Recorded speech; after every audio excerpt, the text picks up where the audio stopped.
display. For wing get and the radius within 2 miles. Spitfire Duo, roger, and squawk 7004.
Change now again, back to box, and followed by its carrier.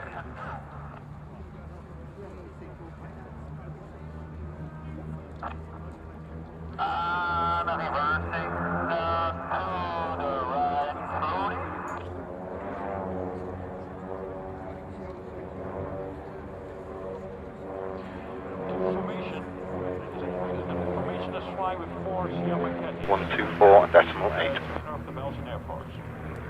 248, 1248, go. Created this year on the occasion of the 60th.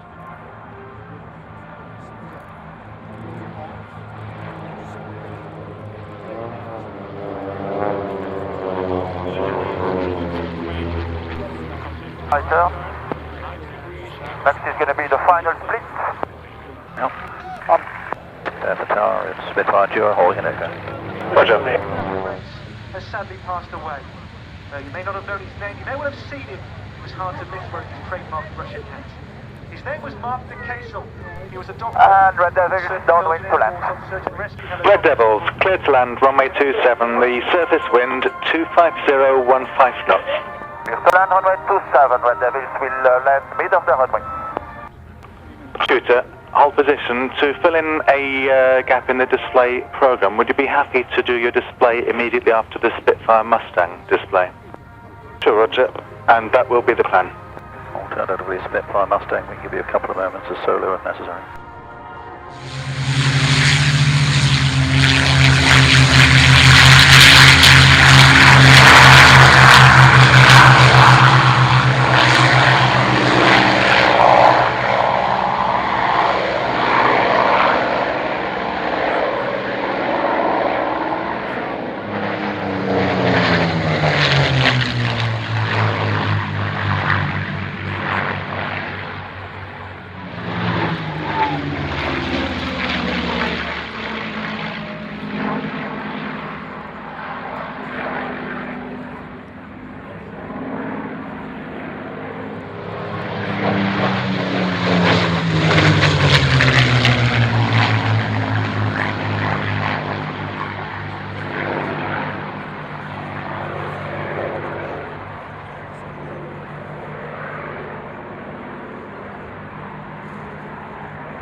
Tower, can you tell me where the Spitfire is, Mustang? Spitfire's on the ground, Mustang. You can position towards final. There's a tutor high crossing the extended centre line now. And Mustang turning right, final, gear down. Spitfire, and you can taxi into your parking space. Spitfire, roger, going to ground. Mustang first right, ground 1305. No need to respond. Scott, you're actually on the northern apron, just behind the display team. Chinook, yes. Okay, I was given different info there. Just hold position, I'll get to lead the vehicle out to you. Holding, Chinook. And lead a vehicle on the north side for Chinook to take Chinook to Foxtrot North. That was leader 6, I was going to there. I'm just sterilising for the Mustang to come in, and then I'll go down there straight away. Lead 6, that's understood, thank you. Mustang on ground. Mustang ground, taxi back to your parking spot. Speed's decreasing. 100 knots. Nick, can I have radius and altitude of your display, please? The aircraft's got no more energy left. Hands in the air. Yours down to the left. There he goes. Lost all of his Chinook, roger, and squawk 7004. That's the blood water. Speed again to 120 odd knots. Monitor tower 124.8. Slight aileron roll there because he's fighting into wind. He needs to generate a bit more space. And he's going to pull up into a loop at crowd centre now. Pulling back hard on the control column, pushing positive G this time. Holding back all the time. Back down to crowd centre, wing level. This is Sean's 540 degree flip, 60 degree flip across the top. There he goes. As I said, this aircraft that Sean's flying in, all RF pilots that join the Air Force start off with this aircraft doing approximately 55 to 60 hours of basic flying, handling, a bit of aerobatics, low-level flying, instrument flying, and generally learning how to fly an aircraft before they get streamed onto further aircraft. George just performed a wing over there, just reverse the display direction to come back across the crowd centre now. Another slightly advanced manoeuvre now, Sean's performing a slow roll. Incredibly difficult manoeuvre. As you can see, it's a fluid manoeuvre there, but crossing shortly. Gaining speed. There he goes, over the top. He's going away from crowd centre now. Descending down to, he'll be about 500 feet now. Building up the speed, he's going to pull up for one more stall turn. This one's called the noddy stall turn. He's going to wave his wings at the crowd 3 times. 1, 2, 3. There he goes, he's lost the momentum again. You're back down, crowd centre now. All the time building up the speed.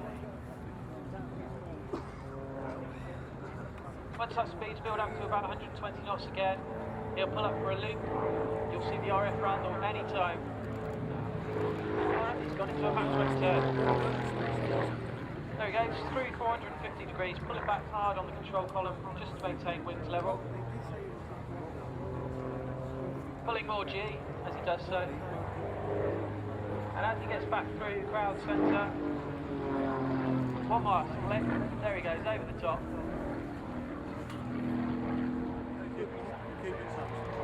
There he goes, coming up, 300 feet, turn in the back, 500 feet, one last split, there he goes, over the top. And that concludes Sean's... On the brake, low, land. Tutor, clear to land, wind 25020 knots. Clear land, tutor. Round to the right. The surface wind 24024, maximum 30 knots. Running for the west, clear display, time.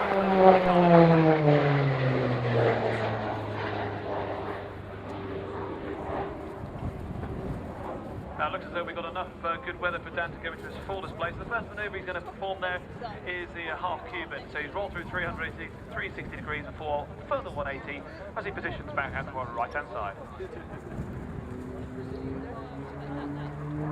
You'll be able now to see the paint scheme in all its glory as Dan rolls upside down. The silver top side and the dark blue underside giving a contrast in aircraft roll, and the red, white and blue on the wings representing the colours of the Royal Air Force, and of course Union Jack. Student pilots who successfully complete basic partial training go on to fly the British Aerospace Hawk, which you'll see displayed a little later. So the Tucano's copy was initially modified to make the transition to flying Hawk a little easier. Student pilots who are selected for basic partial training fly around 120 hours in the Tucano during a 9-month period, at which time they're taught and tested on a number of mid-air as the speed runs out. nice backdrop there for those of you with large lenses on your cameras. Having slew the aircraft's nose round using rudder, Dan's going to hold it in the vertical, accelerate, and then pull up to anywhere to sort of 5 or 6 G. And bear in mind that the Tucano is not equipped to use G-suits, so this is all done just using sheer force and brute strength. Pulling up to the vertical, next maneuver is a quarter cloud.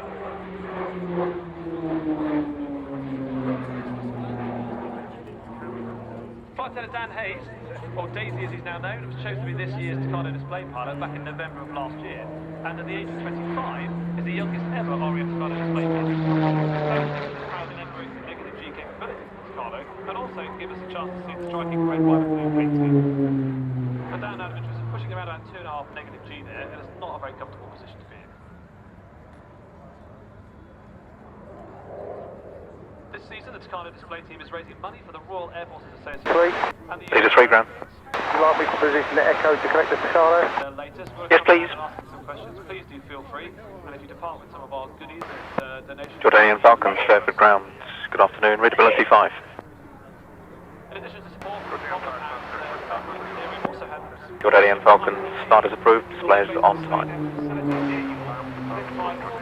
second and third line engine maintenance. And once again, I'd like to just say thank you very much from the team for their generous support this year. So craning your necks up there, Dan's flown another stall turn in our position using Canadian brake to position out to our right. No.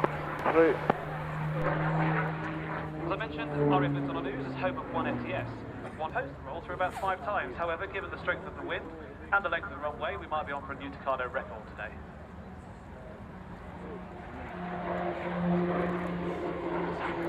Falcon, taxi via Foxtrot to Foxtrot North. 7, 8, 9, is he going to stop there? Yes, he is. The ground from Grommet, patrons crossing cross south to north. Grommet, hold position, say again position.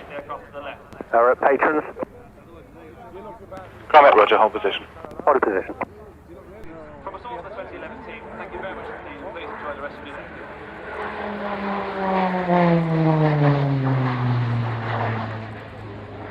Next to Nathan and to Dan, of course. Tucano, clear to land, runway 27, surface wind 25014, maximum 28. Land, Tucano. Theatres around the world, one that is continued at present.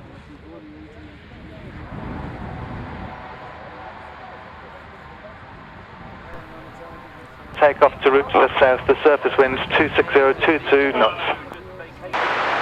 Clear takeoff request, runway 27 with left turn.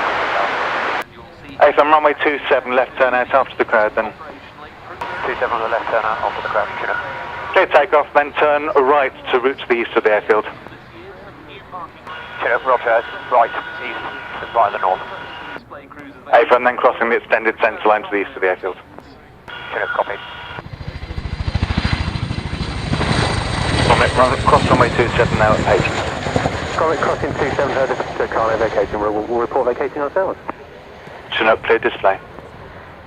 Chinook, display, 1 minute. South of ground, Grommet vacated 27. Grommet town, roger. No, thank you, contact ground 130.5. I'm verify, Cadet. Hello, taxi back.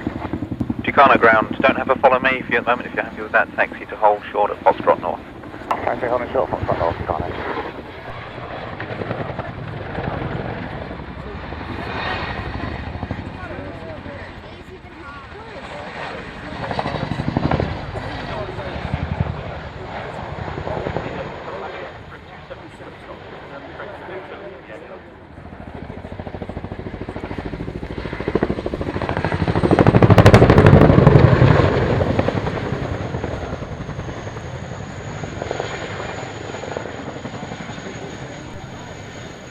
South of ground, Grommet.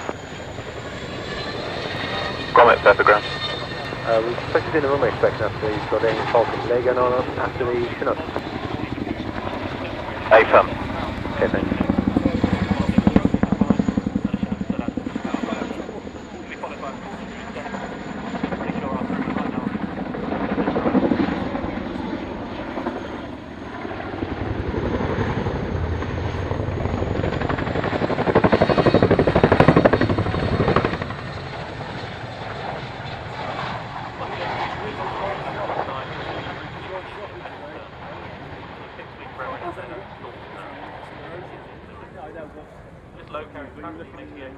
course, from the Afghan theatre. The aircraft today is Chinook Mark II from our Airmodium. Its weight 14 tons. As you can see, it's still highly manoeuvrable, making it an ideal battlefield helicopter.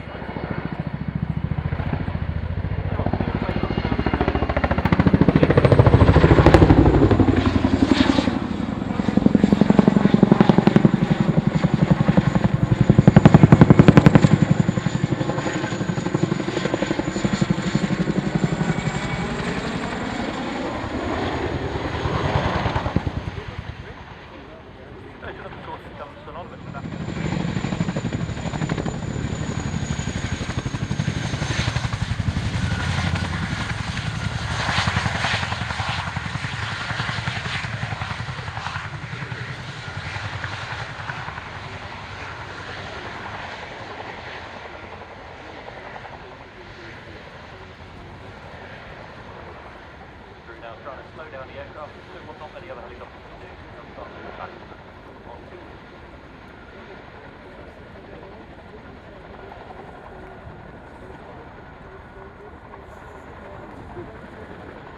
The aircraft get used to their Juniper Cell 895, the UK to the operating for those flights at our Airmodium, train pilots and crewmen and move on to the front line. It's also used by the operational flight to still encourage training to increase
Articulated ground. Chinook, roger, thank you. The Royal Jordanian Falcons, perennial award winners here over the years, both on the Pick Special that they used to fly and the extra EA300.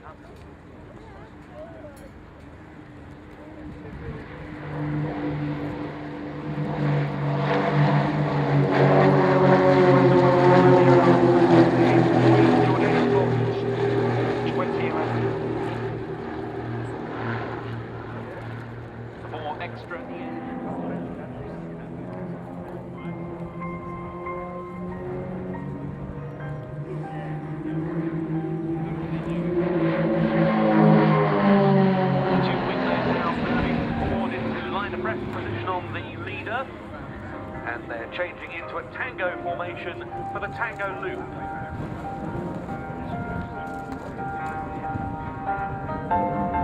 Pulls up for a half cube into inverted dive, then you'll see a -3G push and a +4G pull while maintaining box formation. This last manoeuvre is very demanding as the pilots maintain close formation while flying under intense negative and positive pressure.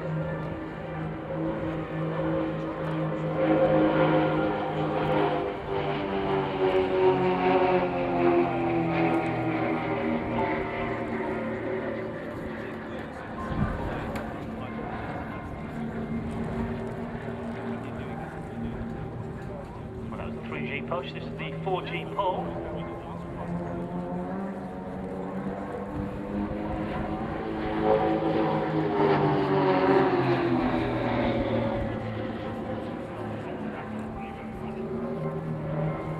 Finishing up another tight quarter clover, just to adjust themselves for the next manoeuvre, the vertical split. Change now to Vic formation and look now towards the crowd. This will be followed by a barrel roll. Control to the right. Put up. Now.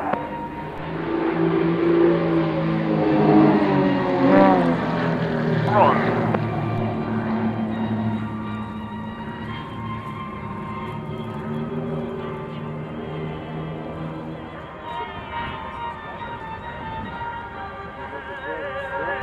Eagle Apache, yeah, you can now taxi to hold short at Foxtrot All North. three of them pulling up into the vertical, bleeding speed off, no forward speed at all, hammer heading over and descending and building speed up. As they pull out of this dive now, the team will change to mirror formation, while the left wing man will barrel roll around the formation.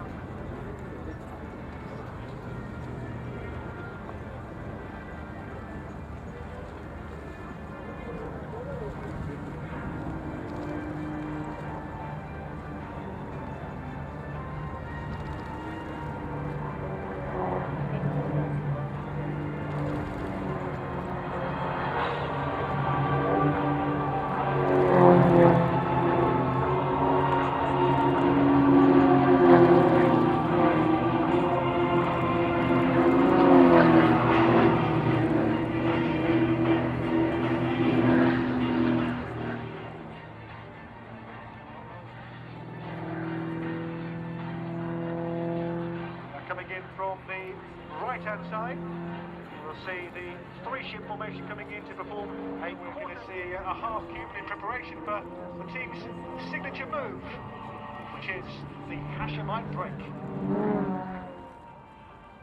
Just 4 final break coming up.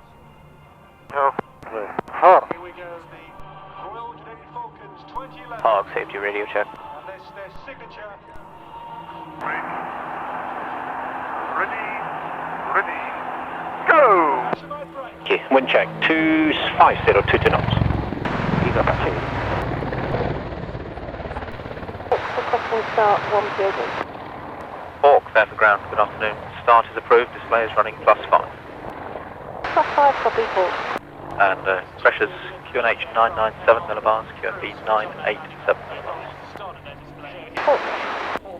Fairford ground, wind check 24022, maximum 29.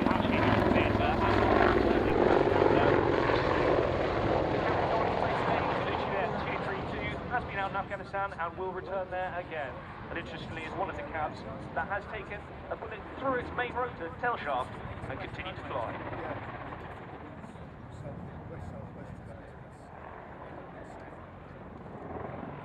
The crew will run back in from the right now, perform a 360-degree wing over, come back out to crowd left. As you're all aware, for the use, the Apache helicopter is currently deployed overseas.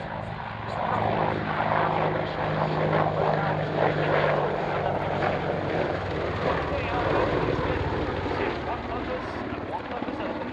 Your enjoyment.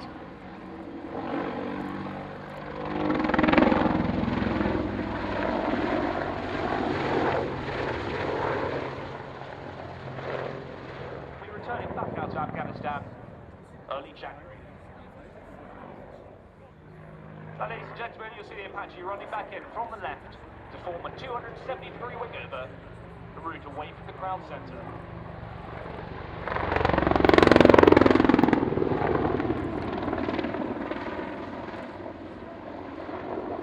With a rear seat today and actually Reselling. Reselling is complete.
I'm going to back to that for complete right wind, downwind, join back to the threshold.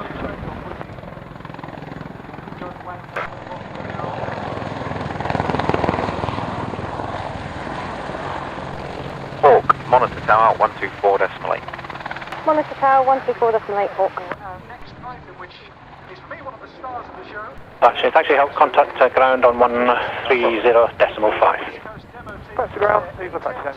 Thunderbolt in the UK at Bentwater, Woodbridge and Ready, Albury. hack. But now the jet from the Do it, hack. 810 Squadron at the Spangdahlem Air Base in Germany getting airborne the A10C Thunderbolt II. The work yesterday was just try the email. Rifle. Go ahead. Same issue as yesterday. Going to try for about 3 minutes to fix it. Okay, what's the nature of the problem? What we're about to see is truly something. Stability augmentation. It's electrical in nature. Okay, thanks. Yeah. Weather cleared up perfectly for it. Yeah, horrible. Captain Shutterly and the A-10.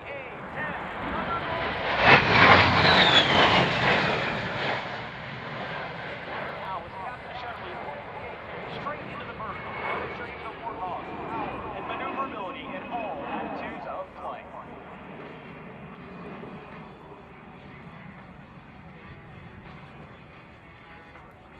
Captain Shutterly is now positioning the A-10 for a pass down the show line where he will perform a double aileron roll and show center. During this maneuver, he will demonstrate the Hawk's rapid roll capability by rolling his 35,000-pound aircraft at 200 degrees per second.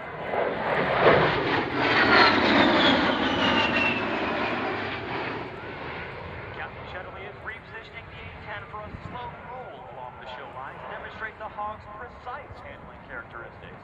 As he rolls, you will notice a fake canopy painted on the belly of the aircraft directly underneath the cockpit. This false canopy is designed to deceive enemy ground troops as to the Warthog's direction of turn, while concealing a titanium armor barrier that protects the pilot and cockpit from enemy ground troops. Now, from your right, the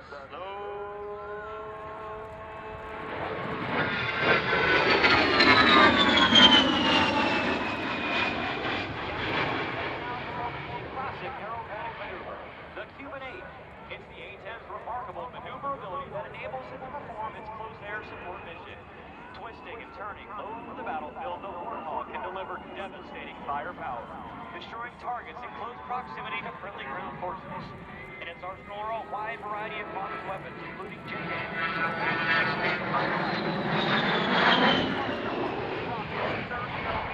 and AIM-9 air-to-air missiles. All of these weapons have been used to attack enemy forces in Iraq, Bosnia, Kosovo, and Afghanistan. The A-10's two TF-34 turbofan engines add more than just power to its performance. They're also smokeless and much quieter than comparable engines. This makes the airplane much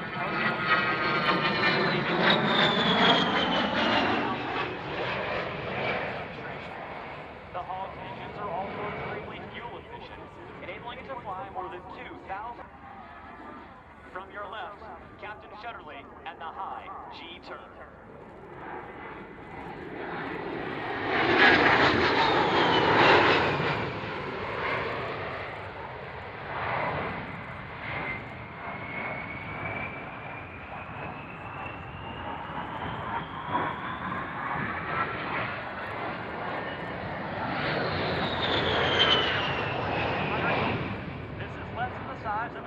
Speedway and well over twice the speed of your favorite driver.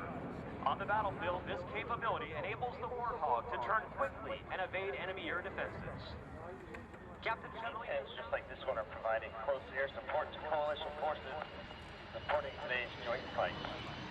I'm honored to demonstrate how we checked out on somebody.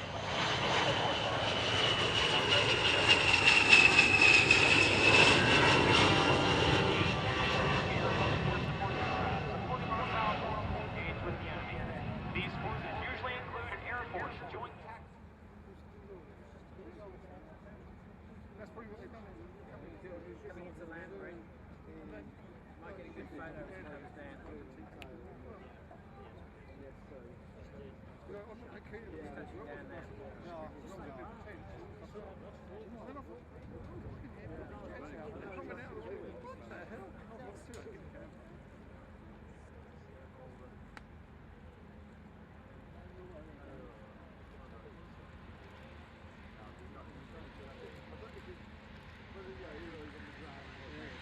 Captain Shetley then rolling out in the A-10C, the aircraft borrowed for the occasion from the 81st Fighter Squadron at Spangdahlem Air Base in Germany.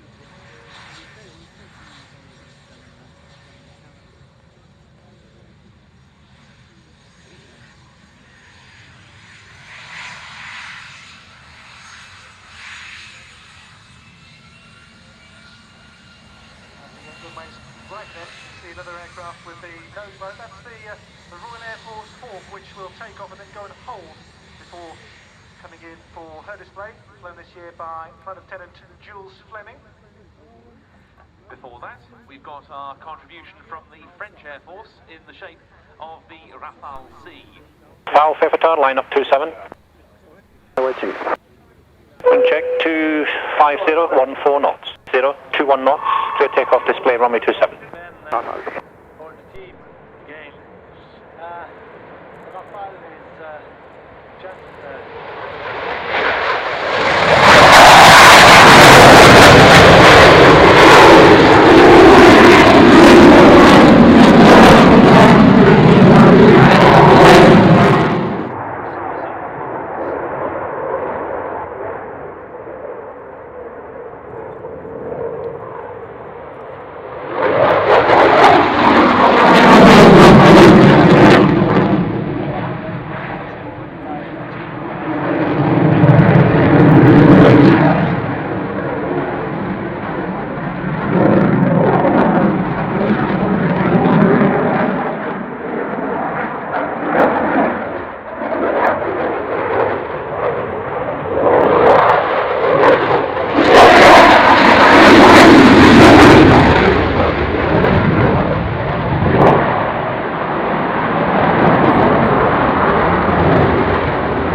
Quick to Chengu and take off.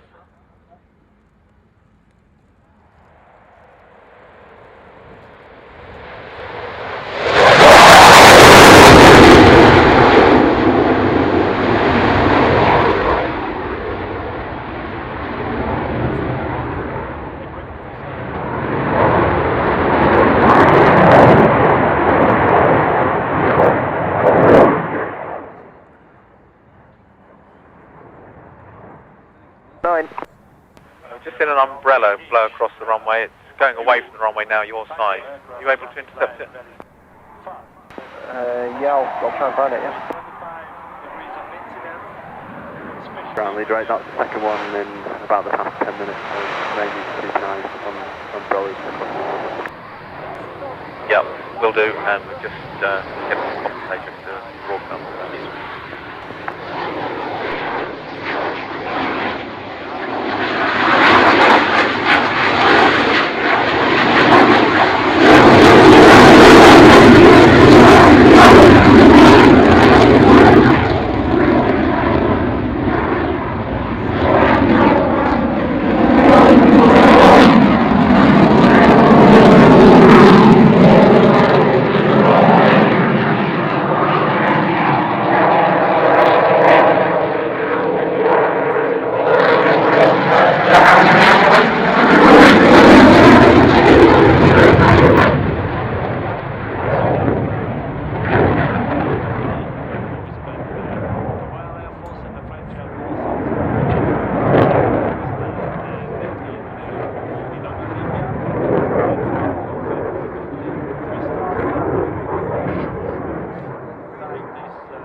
It's interesting to fly over the enemy at low altitude, very high speed.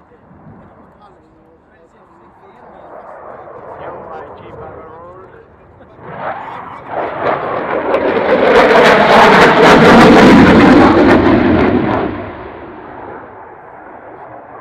Another pass, but as you can see, is upside down.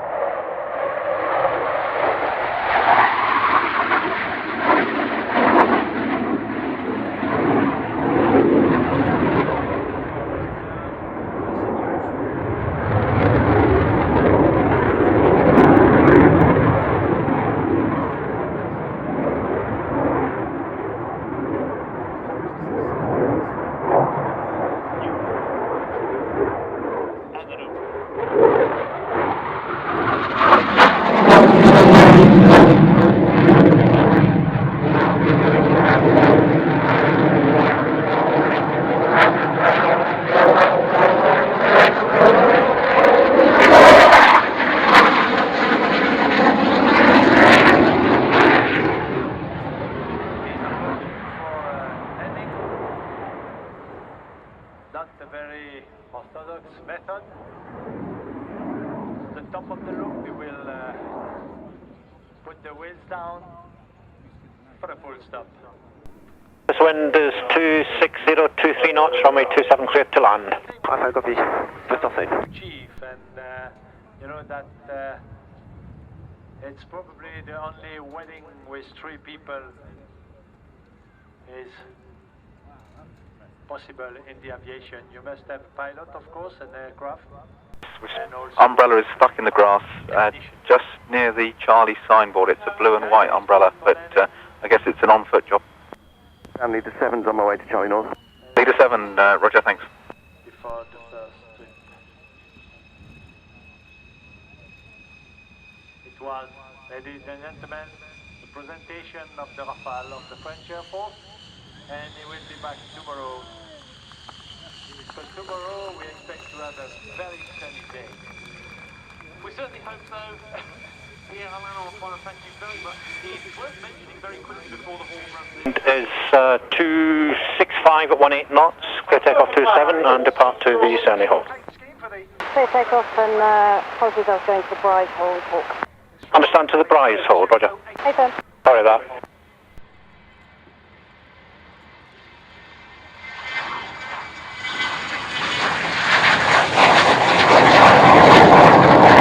Clear display, surface wind check 27024 knots. Clear display, Hawk.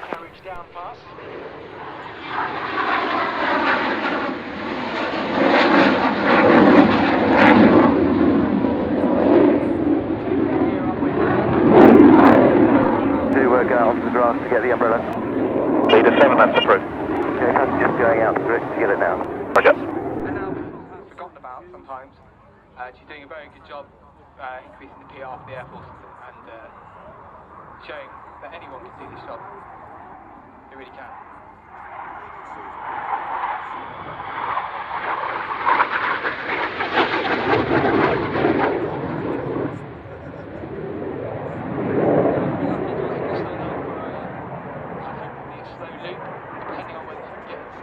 That's orange for taxi. Orange, roger. After the Rafale has passed, taxi holding point Foxtrot South, runway 27.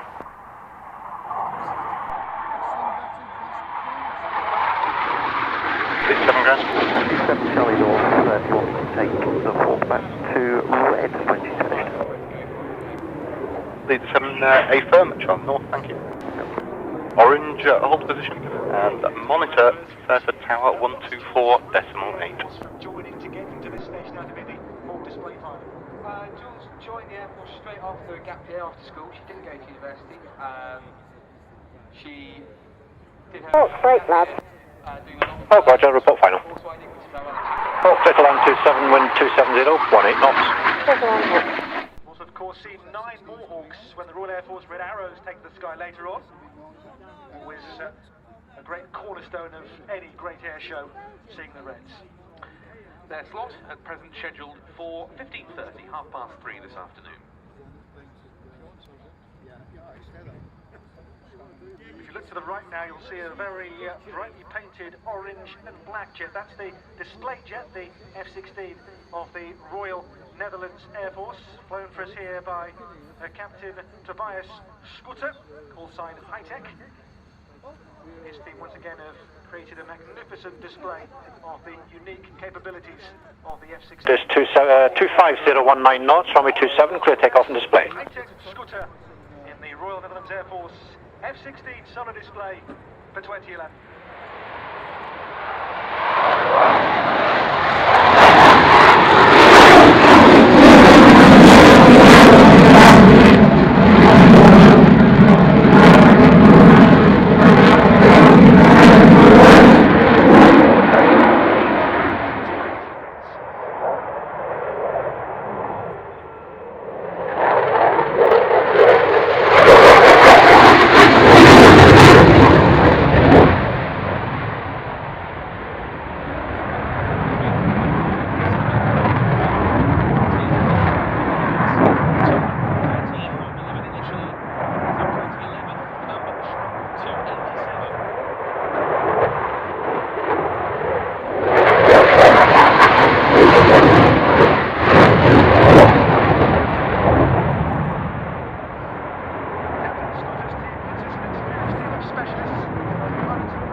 Confirm your maximum radius and altitude. 500, roger, 8,500 QNH and 5 miles copied, and squawk 7004.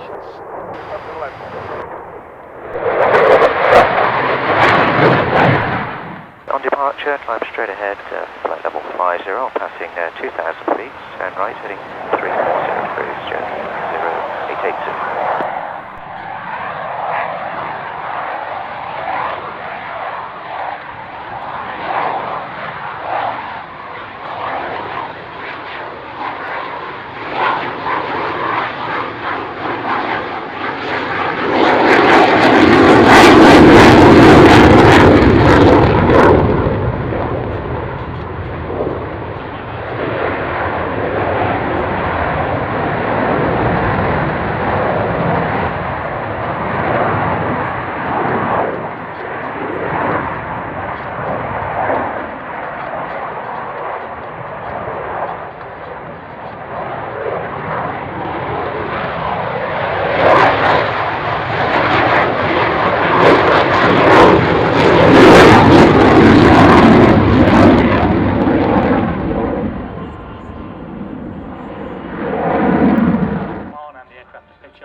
Fairford ground, good afternoon. Just continue to hold to the south of the field. Continue to hold and 2 miles. Formation there. and we'll bring you in.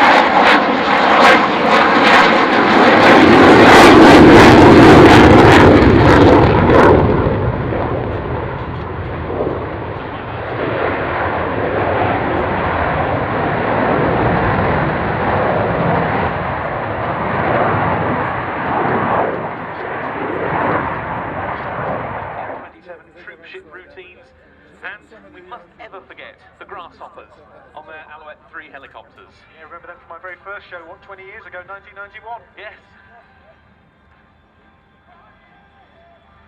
Well, there goes the chute in the colours of the Dutch national flag. Give him a wave. Tobias high-tech Scotta. Great display.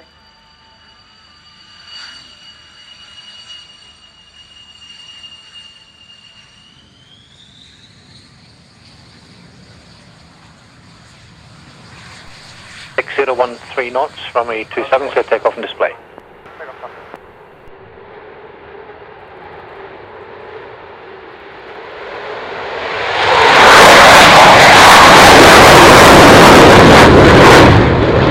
Orange at Fairford ground. I see you dropped your chute, that's fine, and follow leader vehicle number 6.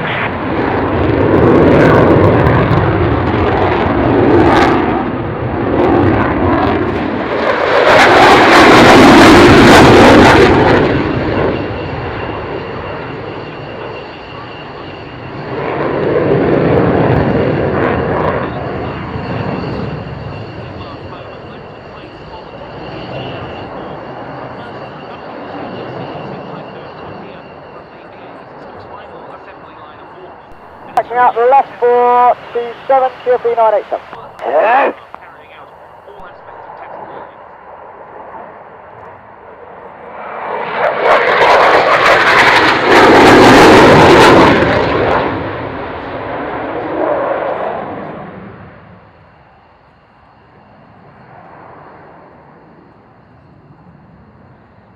The initial from the right for the slow pass, undercarriage down, landing lights on, and the air brake on the top out. So good opportunity for the photo spotters.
Of the wingwalkers and the jets of the Breitling Jet Team.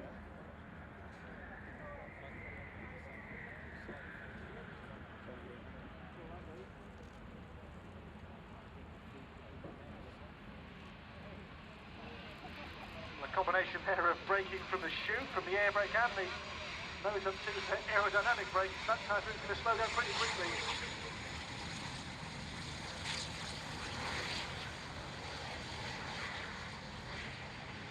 So look to your right, you'll see captain is Neil Woolacott, who is the flight safety manager with Flybe.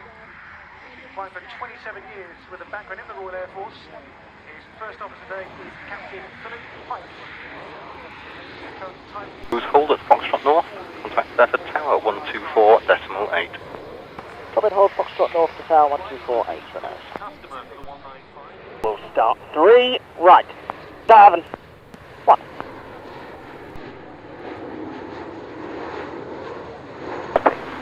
Great. Straight into flight level 50. Correction. Straight ahead to flight level 50, Jersey. 088. Pretty quiet aircraft. Red Arrows, Fairford Tower. Fairford Tower, Red Arrows, good afternoon, approaching Foxtrot North to hold 2. Red Arrows, roger, line up runway 27. The Embraer will be carrying out an approach to the display line. That's copy, line up runway 27, Red Arrows.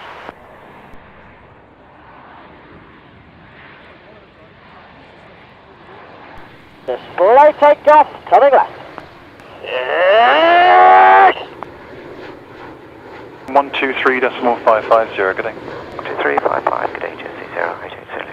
Hello. On aboard! Thank you. Lights on, go. Car. That's already pretty much. As Roger, with the Embraer in sight, clear for takeoff and display. Surface wind is 26020 knots. Clear takeoff display, have the Embraer in sight, Red Arrows. What's delay with the roll? Delaying the roll. Forward brakes on, holding standby. It is to move forward for. Negative, continue.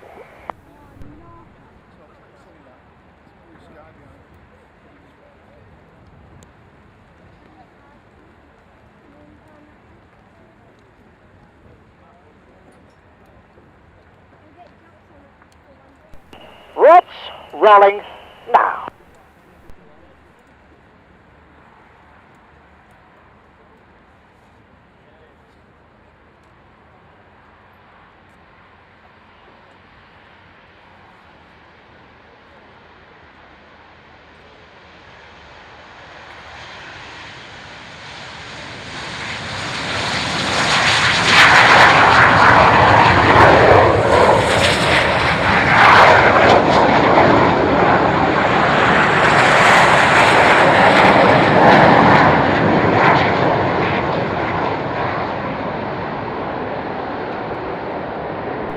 Rolling out.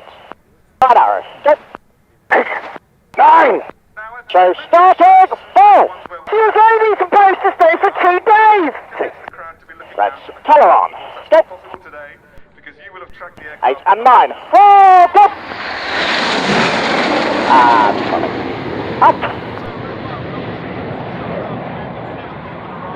And like all of the Harrier pilots in the Royal Air Force, of course the Harrier fleet recently disbanded, he's seen several operational tours in Afghanistan where we provide close air support to the young men and women of British forces and our coalition allies on the ground there. And of course you don't need me to tell you Straight off. Go. Let it get out a little. They work in Afghanistan on the ground. Telling. Right. Now.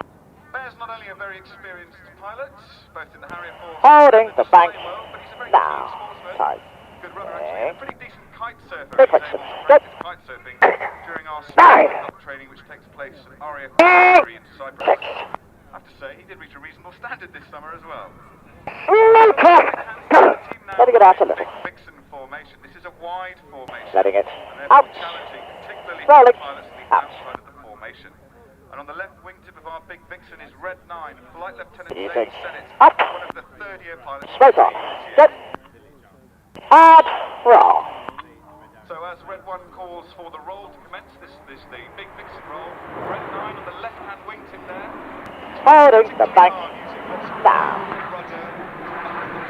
Letting it out.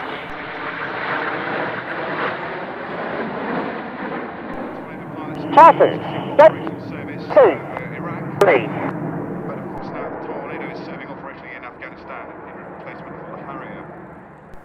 So it's Turn down the hill, the left. aircraft are building up Now. to 400 miles an hour. It's about a 4G twist as they come out of this. Holding the bank. Now. Letting it out. Rolling out. Named after the Eurofighter Typhoon, which you've just seen. Short diamond. Good. Probably don't need to 4. know what a fantastic aircraft 5. that is, but that is the immediate near-term future for the Royal Air Force's combat air Easy. power. Up. Color on. Good. And roll. Well, it's a very patriotically colourful manoeuvre this, but you heard Red 1 emphasise the word roll. Holding the bank now. And it's on the R of roll that all of the other pilots anticipate their control inputs to manoeuvre at exactly the same time as Red 1. And that's how you get to see the perfect Apollo twister. Right on. Go.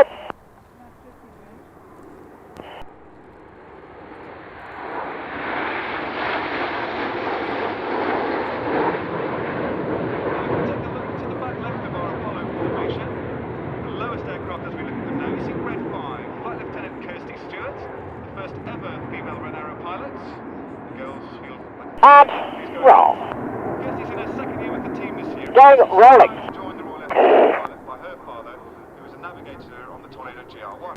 Holding the bank now. 1991. And Kirsty herself, Straight off. Go. Tornado GR4, really following in her father's footsteps. Flanker. Go. 2, 3, 4. Straight on. Go. Named, of course, after the formidable Russian fighter aircraft. Turning left. Now. As Red 1 brings them into a 3G left-hand bag. Holding the bank now. 5.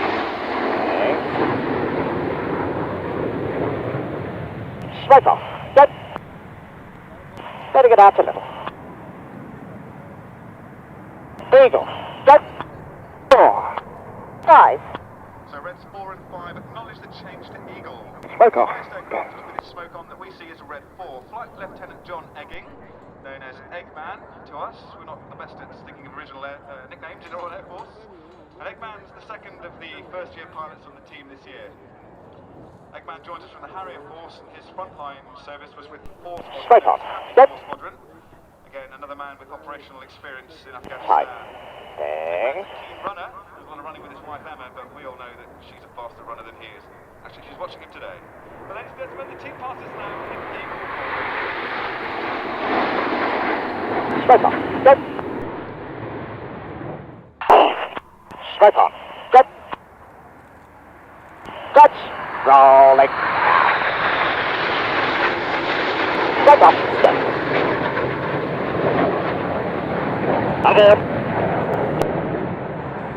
So that was the whirlwind. All of the pilots stop rolling simultaneously to the left. During that manoeuvre, they lose sight of each other for about a Going second and a half. right. And of course, Now. there was an awful lot of trust between those 9 pilots. Holding. And pulling. Up. Period.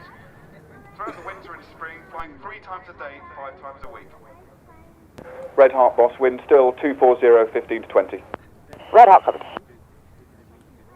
The team have closed back up into Diamond 9 formation. The final manoeuvre of the first half coming up, called the Diamond Chicane. Gives me a good chance to talk about the third of the first-year pilots on the team, who sits just to the leader's left-hand side, so slightly above him as we look at the... Smoke on. Go. Red 3 this year is Flight Lieutenant Sean Cunningham. Turning left. Now. South Africa, but he came back to the UK at a very early age. I grew up in the Coventry area. When he joined the Royal Air Force, he went on to fly the Tornado GR4 and Holding the bank 7th Squadron, now. the famous Dam Buster Squadron. He was based at RAF Lossiemouth, but of course they were based Type. at RAF Scampton during the Second World War, which coincidentally is the Red Arrow's home base.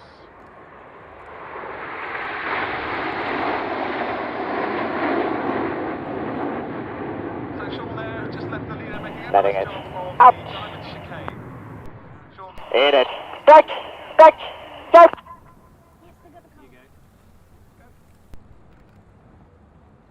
Go. Straight off. Go.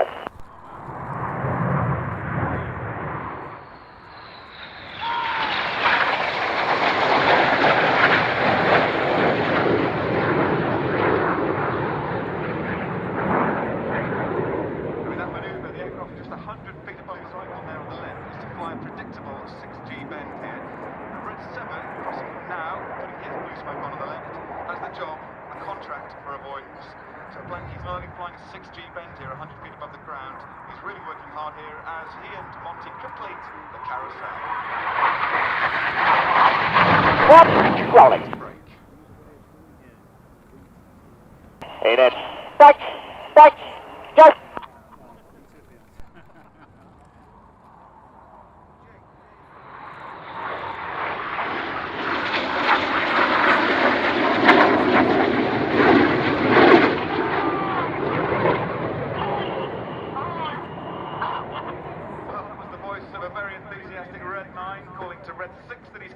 So straight off, go. Good timing. Hit it. Straight on. Go. Try and take a reference from Red. Loud astern. Go. Start this right-hand bend. They swing out beneath him using lots of rudder. Coming. Right. Now. Reverse back. Go. Now normally, Go. even-numbered aircraft fly on the right-hand side of the formation and the odd-numbered aircraft fly on the left. Battle. Go. It's the other way round. 2, 3 and 5 3. on the right, 2 and 4 on the left. We need to get them back to where they should be. So actually, this is the clever part of this manoeuvre, and the real reason that we call it a slalom. And for them to pass through line of stern like that requires complete care.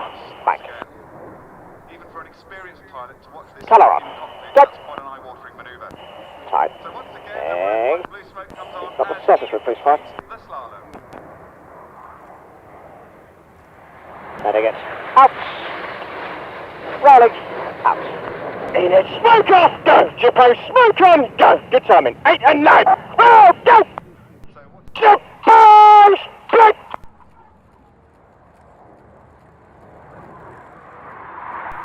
Oh, go. Oh, go.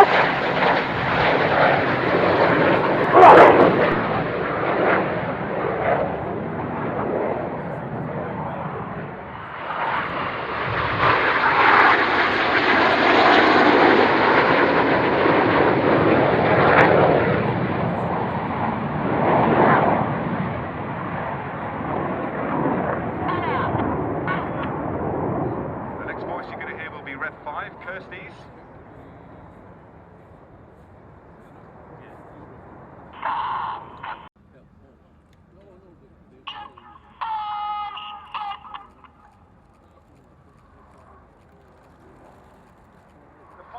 Fix the brake with a 30 recovery to the right. Go! 6.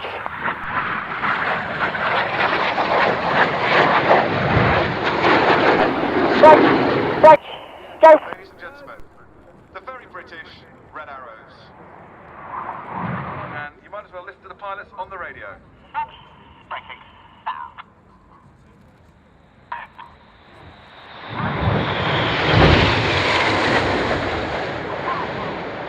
We'll land 24020. Clear out. Take gear. Well, ladies and gentlemen, you've certainly listened For the left, double space. So, I wish you a great afternoon on behalf of the Red Arrows, and have a demo of the 2 Tornado GR4. And the Reds will be vacating China North, making their own way to dispersal, and then we'll be backtracking the Vulcan after the tornadoes depart. 6 copied, thank you.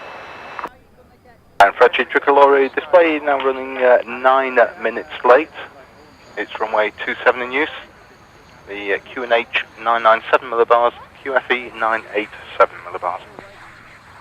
Well done, everybody. Clear clear for takeoff. The surface wind is 250 degrees, 18 knots. And leader 2 is with the Gulfstream on gold. Leader 2, Roger, and I can pull out onto gold, but if you give way to the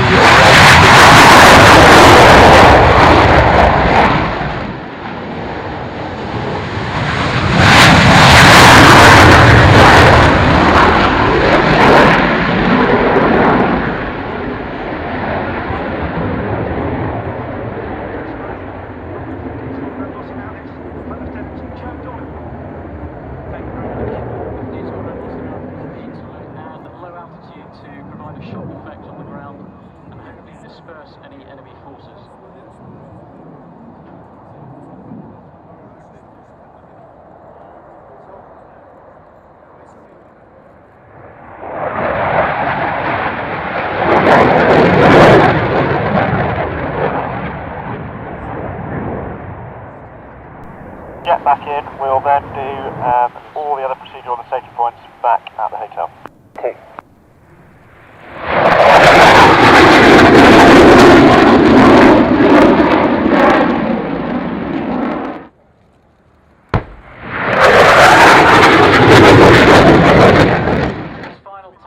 Using the booster power. 7. Using power. 9. Fairford ground, hello again, follow leader vehicle number 6. He'll initially be holding you abeam the Breitling hangar. Following leader 6, copy.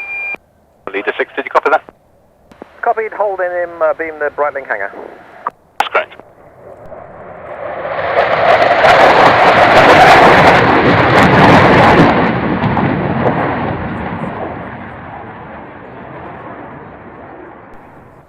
Right, full stop. Surface wind 26020 knots. Set land, over. Vulcan, squawk 7004. It was a quite incredible moment early this year when GR4's... Vulcan, hold position and monitor tower, monitor on 124.8. Libya as part of Operation On the left-hand seat, and alongside him, Phil O'Dell, famous Rolls-Royce chief test pilot, and also Vulcan pilot extraordinaire, Pod as he's known. And in the back seat, the AEO, actually we've got two of them on board today. Just watch the tornadoes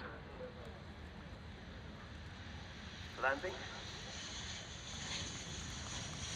So, say two AEOs, Air Electronics Officers.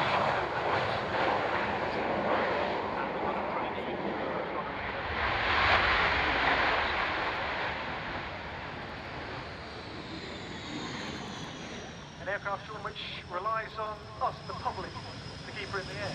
Absolutely. When we left Royal Air Force in 1993, we won't see a Vulcan again. Until along came Dr. Robert Fleming, who said, oh yes, we will. And nobody believed it. And eventually they started getting it all together and carried it through.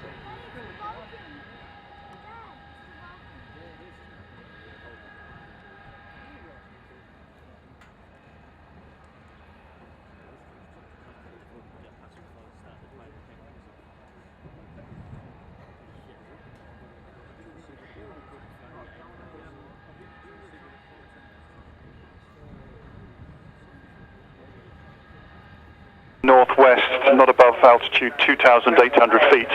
When you're happy, you clear takeoff and display. The surface wind is 27018 knots. Vulcan, clear takeoff and display immediate. The howl.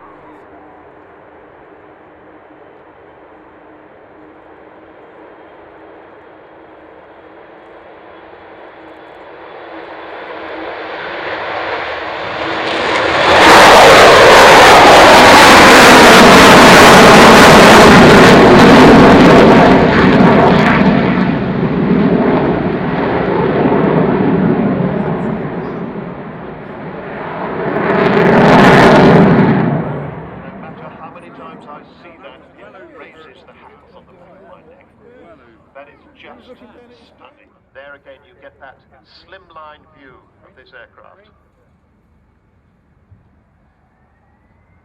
And just to show as she approaches this time, she doesn't always have to make a lot of noise. She tiptoes up on you. You don't realize she's there. And you look up and see what the Americans call the aluminum overcast, as the sky goes dark when she flies over.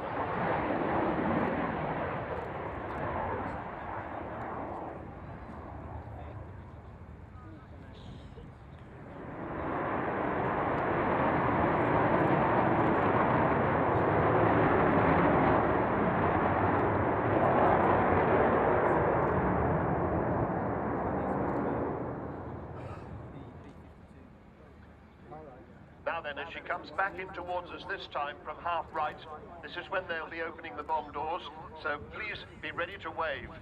I'll give you the word.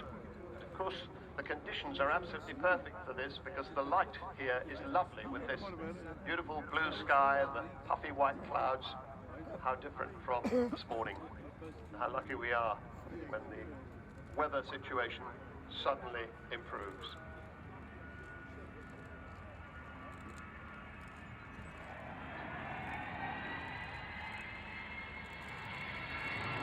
Along this way line, further down.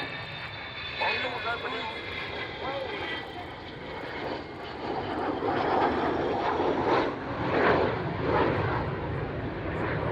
That's the amazing, thank you very much by the way, that's the amazing amazing, huge bomb bay that carried the 21,000 pounds of bombs, 1,000 pound bombs, down to the Falkland Islands.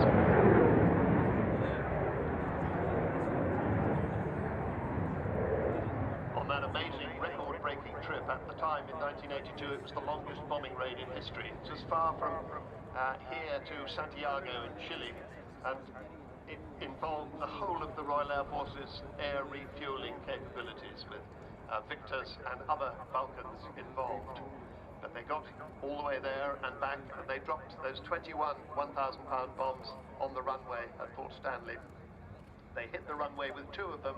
Now, you might not think that's a very good proportion to be successful with, but these were Second World War dumb bombs, no guided bombs there, so if you wanted to be sure of hitting a target, you had to drop a lot of bombs, and you hoped that some of them would hit, and 2 did, and that was what was required.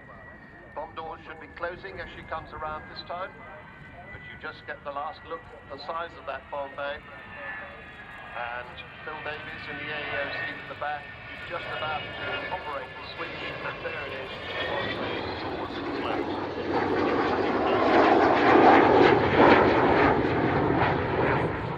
That's one of the things you can sign up for down at the Vulcan page. There's a whole plaque in there with lots of people's names on it who get to fly around in the Vulcan. And there, as you see her going away, once again you get that slimline look.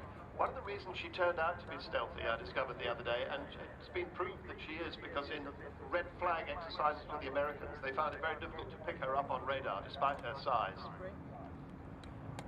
And one of the reasons...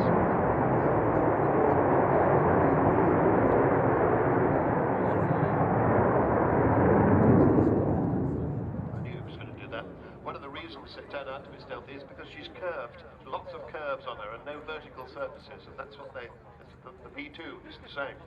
And of course, the great Roy Chadwick, who designed this aircraft in 1946, and it first flew in 1952, so it was only 11 years after he first flown the Lancaster, yet they might be in different centuries, these 2 airplanes. And of course, I don't think he can possibly have known about stealth, but somehow he just managed to get it right.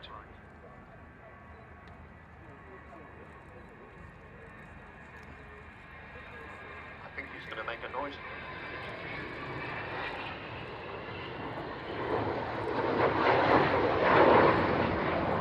Wonderful shadow over the sheds on the far side of the airfield.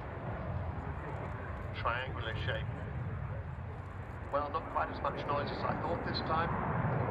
He should be going into a spiral climb. If you're looking at her through binoculars, you may see that the air brakes are out. That's the air brakes, they stick out top and bottom of the wings. Actually, he may have decided not to do the spiral climb. But when he does that, they stick the air brakes out, because if he doesn't, she'll be up to 10,000 feet before you know where she is. But perhaps no spiral climb today, we shall see.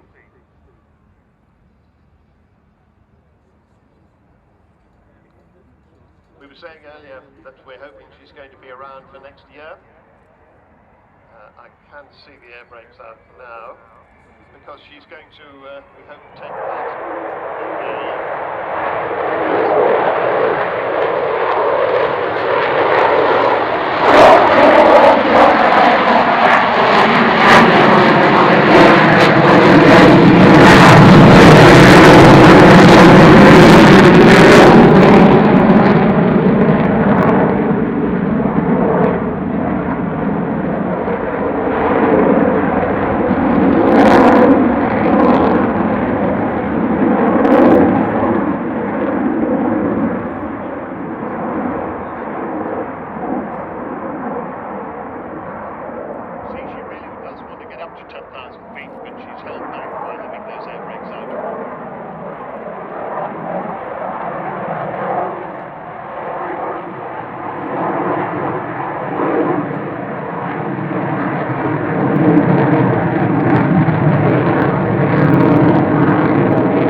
back into the circuit so that we can see her do a low lift plus a taxi charge. £4.50 of that at least will go to the Vulcan and Sky Trust.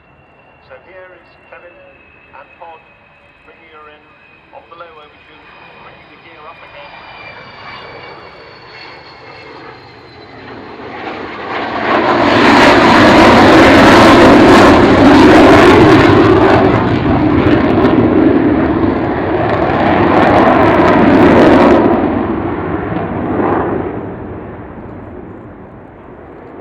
Climbing like a homesick angel. And I misled you. I said he was going to do an overshoot on the landing direction. He did it in the opposite direction. Now the gear's coming down again, and this will be in for her landing. Now because she's... Vulcan, roger, clear to land, runway 27. The surface wind is 25020 knots. Clear land, gear down. Every time it's used, so we don't use it when we don't have to. But I'm sure we shall see. We think she's got a guardian angel who's a bit inattentive. Sometimes she forgets, but she's so far always come back in time. She's just about to touch down. So we'll look for the little puffs of smoke as the main wheels touch down. Just holding her off. Not even any puffs of smoke. A very, very smooth landing. 16 wheels down, 2 to go. And let's see how long they'll keep the nose wheels off the ground.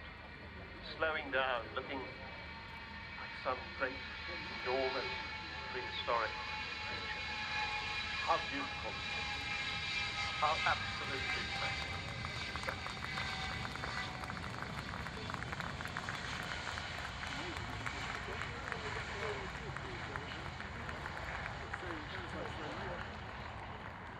Wheels back to Earth. The Avro Vulcan. Go on for gets up to 26, clear for takeoff and display.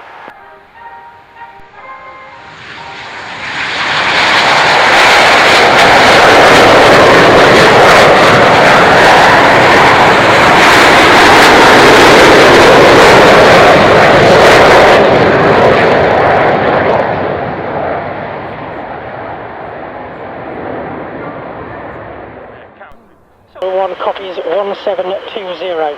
Start your visit in Italy. The base is open. You can follow all the French tricolor in flight. Start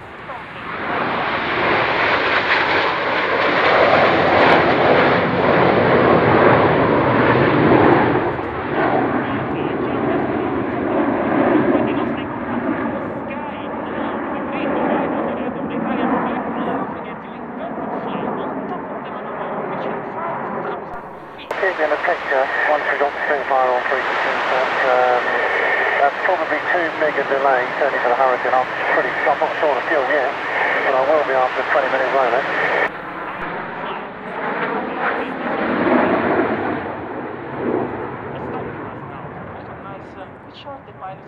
Memorial 2 and 3 from 1, we're holding over Swindon at 1,000 feet to 986 Fairford QFE. Memorial 2 has 986 at 1,800 feet, about 4 miles to the east. Will it run out well before then? Hear me, mate. We'll talk about it when we get a bit closer, but I'm probably not going to have enough. Copy that. So less than annoying when they told us all time and we couldn't accept the delay. Amen. Hurricane Spitfire, the Lancaster's to the west of Swindon, and I'll be over the top of him in about 2 minutes. Lancaster, Hurricane holding hands, 4 feet with a high strip.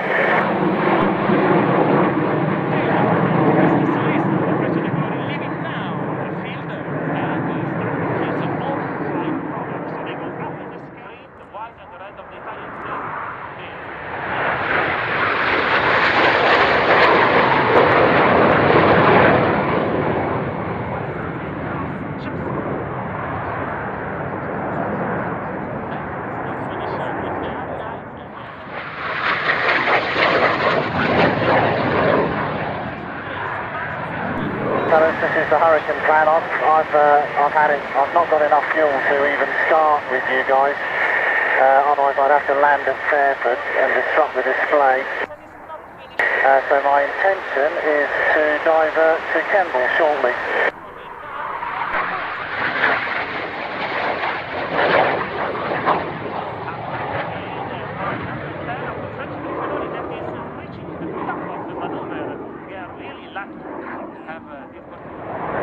you to carry on as we brief, and we will speak to each other once we are on the ground at our respective airfields.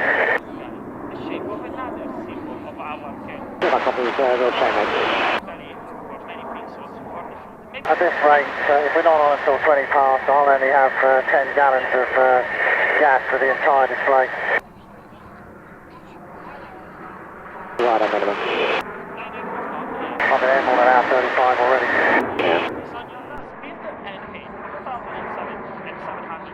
Fighters from Lank, if you want to do a crowd rear for a singleton display and then you land and we'll hold off and then display after you've landed. Unfortunately, yes, you've got 20 gallons, you can just arrive T17, you can then just straight land, and then we'll carry on once you're down. You've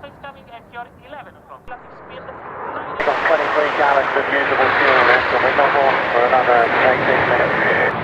Yeah, I think it's ended. Just don't think it's, I'm just not comfortable not, you know, they're the ones that have screwed this up, so I'm going to go to Campbell. Yeah, good call. Fairford, Hurricane, diverting to Temple, coming left onto west. 2691, we got all this about 4 minutes.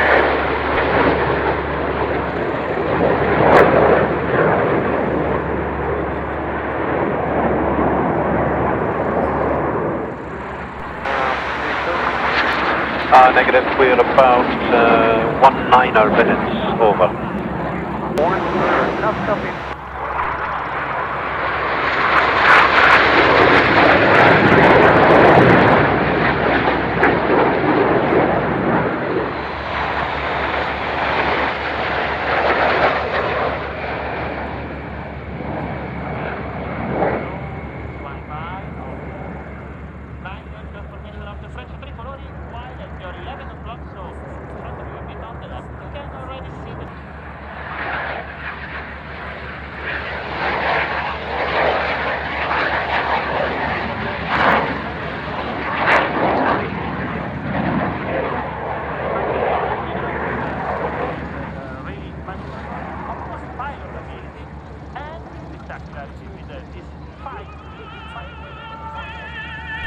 Fairford ground, wingwalk. Wingwalkers ground. Just confirm our slot time now, please. Okay, just 1 second. Looking at about a 40 slot. That's wingwalk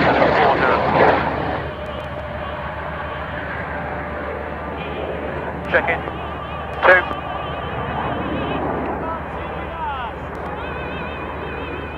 Wingwalker shutting down, starting again at 25 past.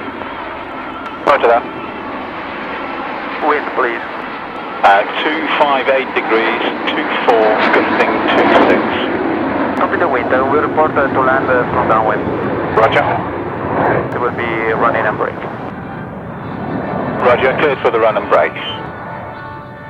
Copy. Green, white, red, is that the colors? Yes. Great history, very spectacular displays from the Italian. We've talked about the Dutch, what they've sent over the years, but the Italian...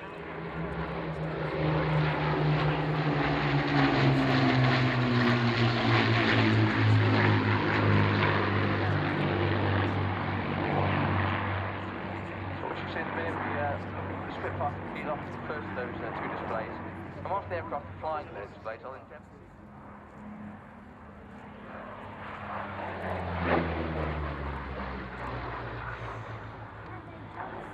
So effectively referred to by the pilots on the BBMF as the baby Spit.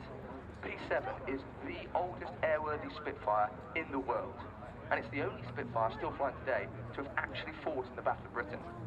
She's believed to be the 14th aircraft of 11,989 who were built at the Castle Bromwich Shadow Factory in Birmingham. She entered service in August of 1940, and she flew in the Battle of Britain, serving with 266 and 603 Squadron.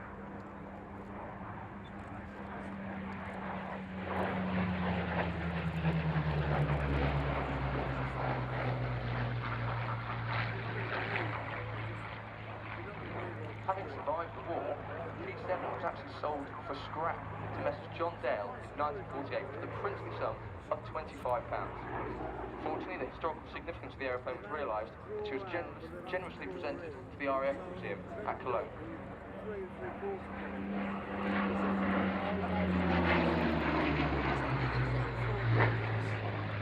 Remember the red arrows.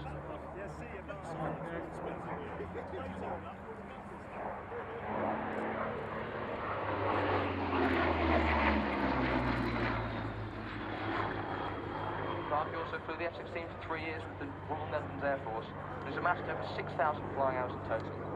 This is his 5th year with the flight. In fact, he's recently been awarded the MBE for his services to RAF Coningsby, the BBMF and the Eurofighter Typhoon.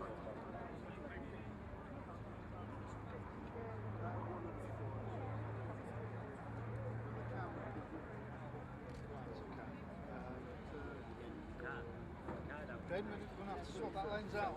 Yeah. I forgot about it.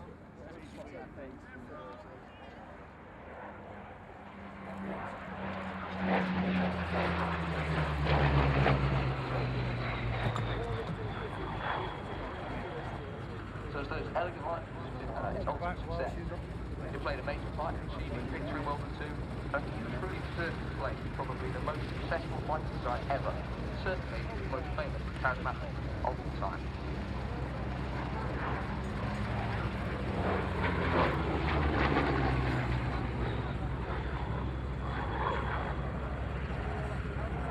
Now position out to the left to fly a wing over rapidly down the crowd line for his final climbing victory roll. As he does so, he's going to hand over to fly victory roll behind him. So also coming in from the left, one of only 2 airworthy Lancasters in the world, the Airshow.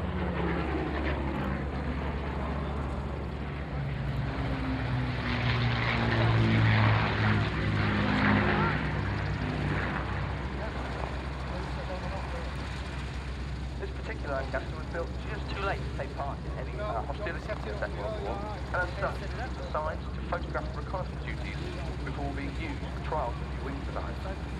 But it had a turret removed, and the trial wing mounted vertically on the upper rear fuselage. PA-474 was thankfully restored to the condition and appearance of a wartime bomber, and she joined the flight in 1973. On the next task, we should see the remarkable bomb bay doors 33 feet long. This is one of the factors that led to the Lancaster being such a successful heavy bomber. Bomb bay doors were originally a specification of the Manchester, its predecessor. They were designed, they had to support torpedoes. They left the same fuselage design. This allowed the Lancaster to carry an extraordinary payload.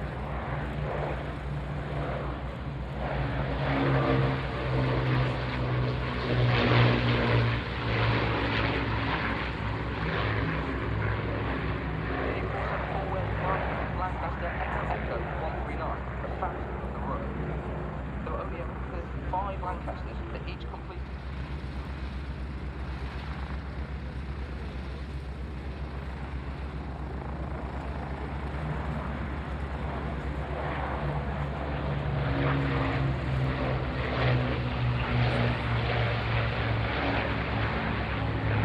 The aircraft came to an objective point, selecting 20 degrees flat, positioning for a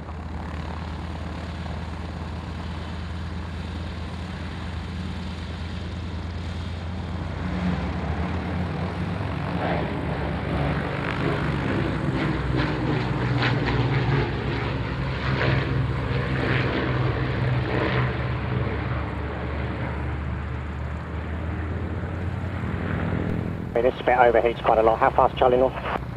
Well, you can't get off the first right there. There's aircraft on it, so it's about another 3,000 feet down the runway.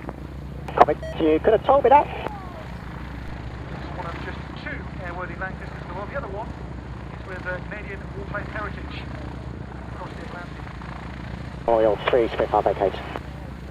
If you want to get up close to 2 of the CBMFs making their own way back to the hangar. Yeah, I'll send them to the hangar. Okay, I'm just at Charlie North if you need. Yeah, take them to Ip and Yellow. Sorry. Yeah. Breitling formation, how are you on frequency? Frequency, Breitling. Roger, Breitling, line up runway 27. None at all. 5 for Memorial 1305, 1305, go. Okay.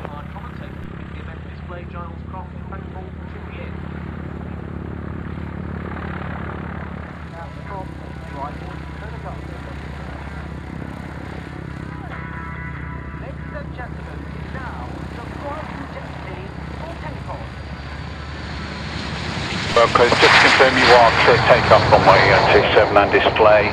The surface wind is 265 degrees at 16 knots. Clear takeoff and display, Wingwalkers.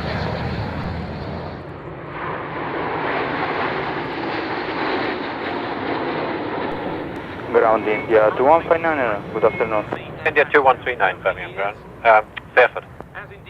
Fairford ground, negative on Fairford delivery, India 2159, ready to start up.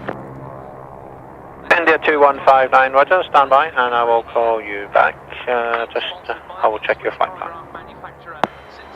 Stand by, India 2159. Another chance to get them in the same shot.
Them around, and you can see the aircraft being buffeted around as well.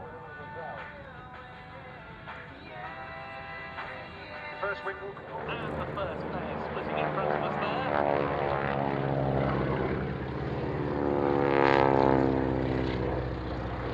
To be followed by the second.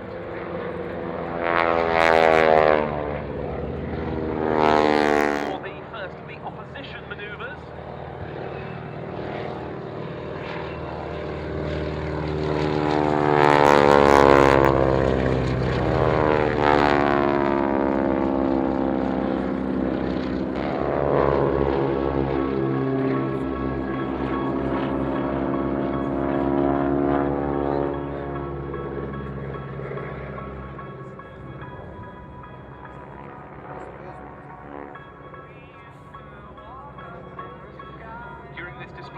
The steermen get up to speeds of some 160 miles an hour at maximum, and they put the girls through for anything from +4 to -2G. And here you can see the swivelling rig in action. The girls now sideways on the wings.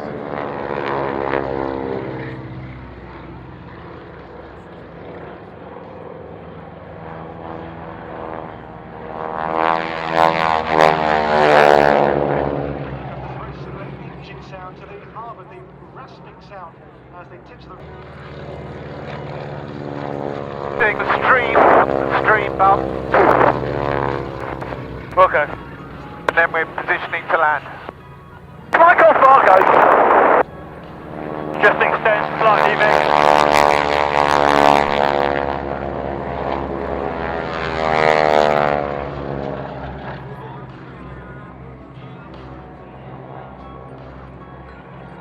See that the girls have now climbed down from the top wings as they made their circuit into land, and bringing to a close the Breitling Wingwalkers display. Our thanks to the pilots Vic Norman, Martin Carrington, Dave Barrell and Steve Hicks. And of course the girls too, Sarah Tanner, Daniel Hughes, Stella Gilding and Charlotte Bose. So there to do the Breitling Jet Team.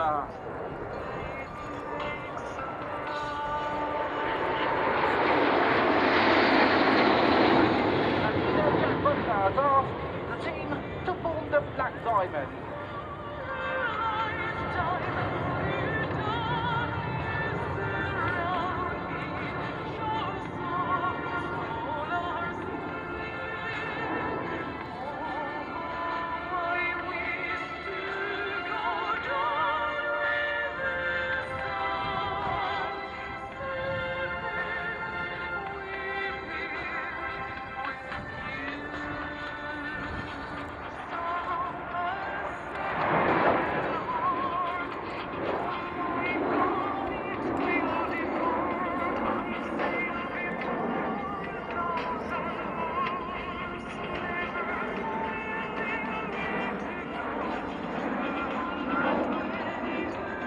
to my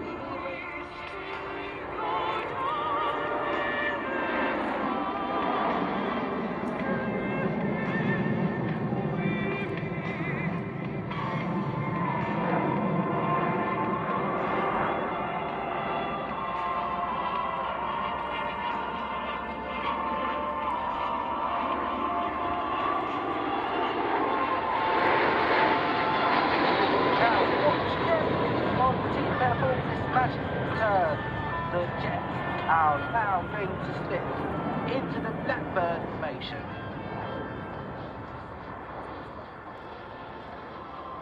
The planes are less than 3 meters each other. Precision, concentrations are the main words for our pilots.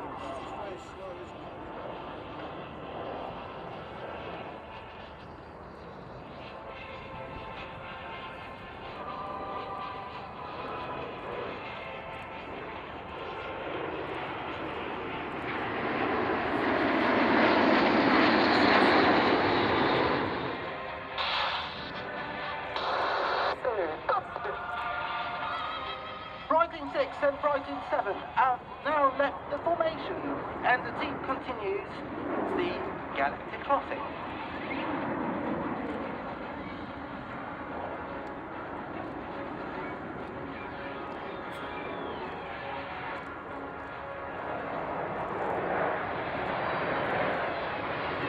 On your left, Breitling 7 coming up to cut the path to 5L35.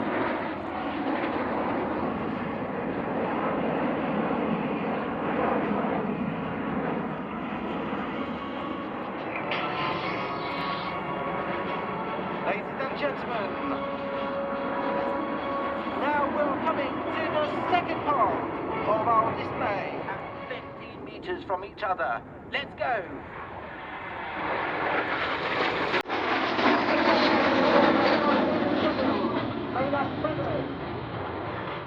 G4.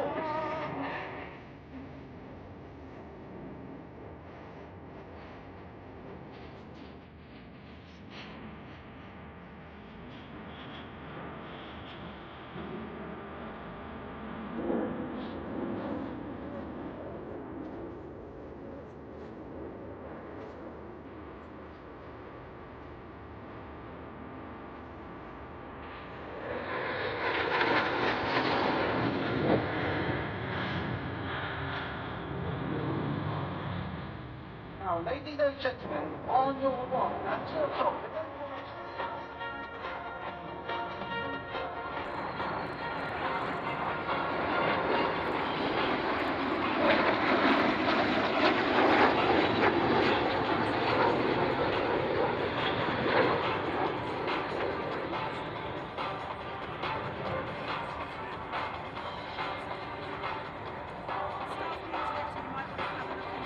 On your left now, coming back, Sheriff and Football. Flipping leader Cookie, I hope you enjoy our cookie.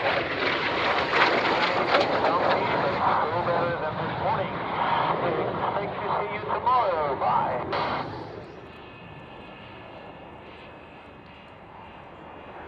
Breitling formation, roger, runway 27 clear to land. Comes area clear to depart Fairford, routing on track hole rows, not above 1,000 feet. VFR to southwest, squawk 4776, onward frequency when instructed 123.550. Clear depart to number 5,000 feet to south, squawking 4776 and going 123.550.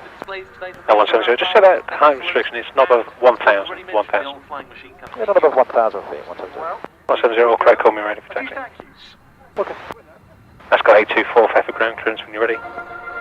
Head ahead to altitude 2,800 feet on a squawk of 3740, QNH 996 millibars. So that was for 84. That's got 824 AFM, that's correct. Runway heading 2,800 feet, squawk 37. Which is the Eurofighter Typhoon. Yes, which replaced the J-35 Draken in service only a couple of years ago.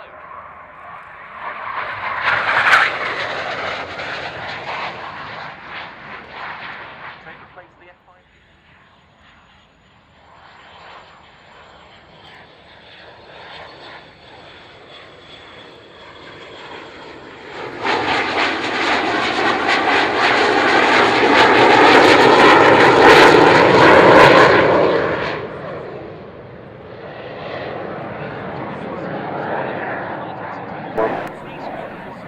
Commander 1. No vehicle up in green at the moment due to some domestic problems. Roger. You want me to lead him? Stand by. Factor 9, Roger, runway 27, clear to land. The surface wind 280 degrees, 7 knots. And the QFE now 983 millibars. 29, vacate the first on your left now at Bravo. Next left, take the Bravo, take the 9 up. Clear takeoff and display, Spara 30.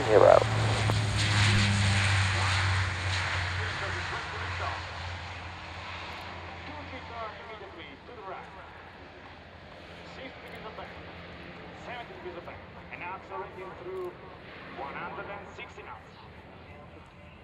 180 knots. All the pilots inside the aircraft are test pilots graduated from the test pilot school around the world.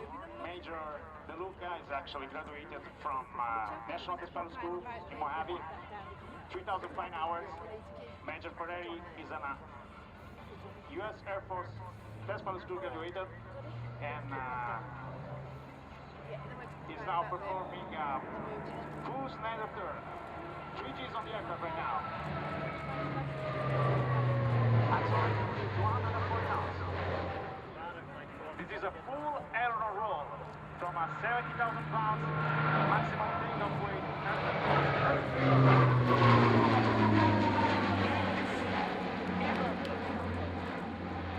And here we are, accelerating again on the runway.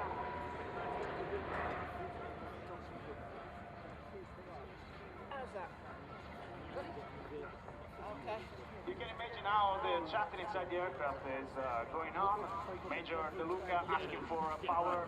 Major Ferrari actually giving all the engine settings he will need. And accelerating again to 160 knots. Maximum speed for the airplane. And they will pull a complete loop in front of you. 3Gs on there. 45 degrees. 90 degrees. Through 120 knots. Now at the top. 90 knots on top. Full inverted. Through the vertical again. 150 knots. Coming back. 3Gs maximum. Well inside the aircraft limits.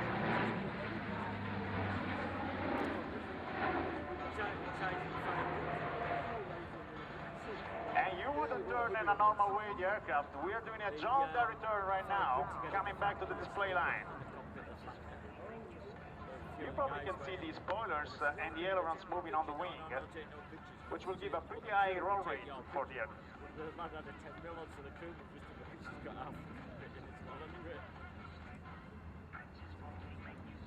Back on the display line. This is another very nice maneuver, very unusual maneuver. You can see probably it done by an extra 300, not for sure by a cargo aircraft. 300 feet, pulling up, 190 knots, knife edge fly. Full right rudder, asymmetrical power, and Fairford is now hanging from the ceiling edge. And away from the display line.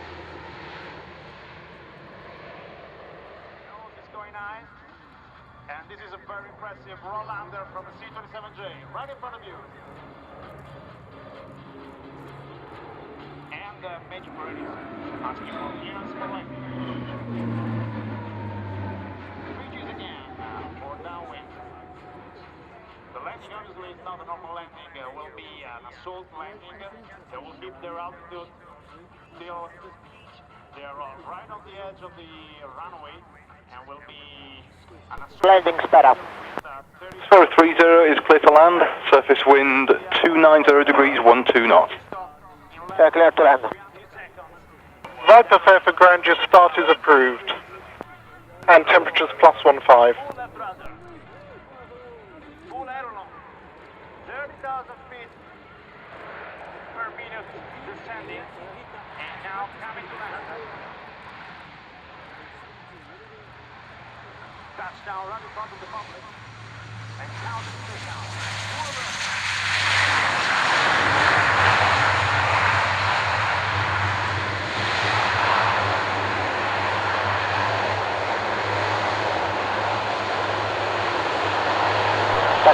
Taxi to Charlie, spera 30. 30 FM, vacate first right at Charlie North. Contact Fairford ground 130.5. Bye-bye. Line 5, contact Fairford Tower 124.8. Fairford Tower 124.8. Base 95 Fairford Tower, good morning. Confirm ready for display? Yes, 95. Base 95, Roger, line up and wait for runway 27. Line up and wait 27. Surface wind 290 degrees 9 knots.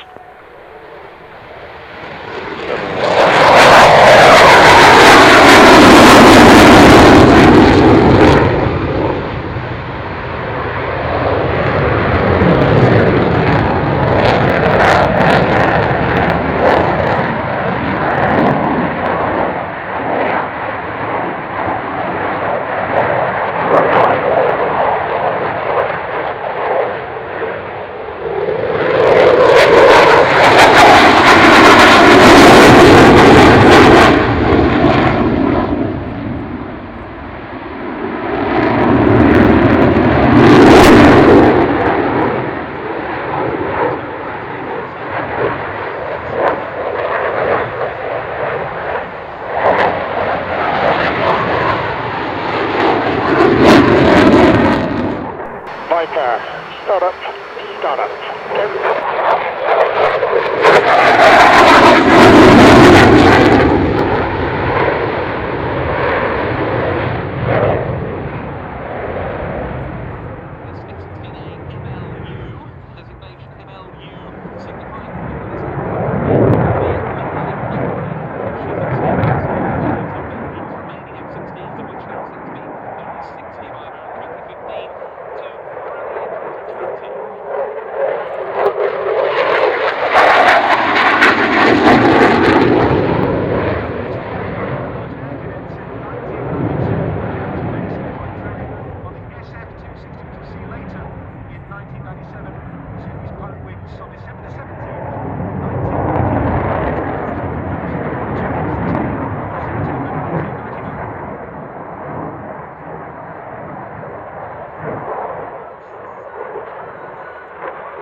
Display aircraft this year might look quite similar to last year's jet, but in fact it's slightly revised because this year celebrates the 65th anniversary of the post-war foundation of the Belgian Air Force, and there's a marking with a Spitfire and an F-16 juxtaposed to reflect that.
Mace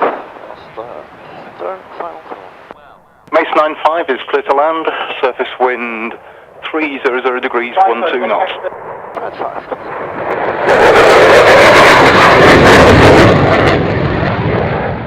His name was Mark de Keesel. He was a doctor.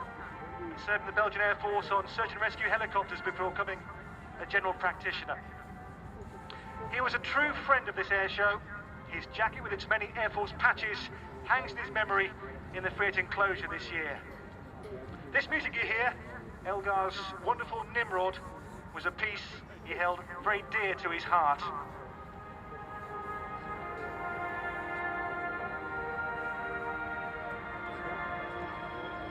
He loved the Spitfire, the Red Arrows, and of course he loved the Belgian Armed Forces. It's to Mark's memory that we dedicate this display. Michel Mitch Berlin with the F-16 AM of the Belgian Air Components. Blue skies, Mark, from all your friends here at Fairford.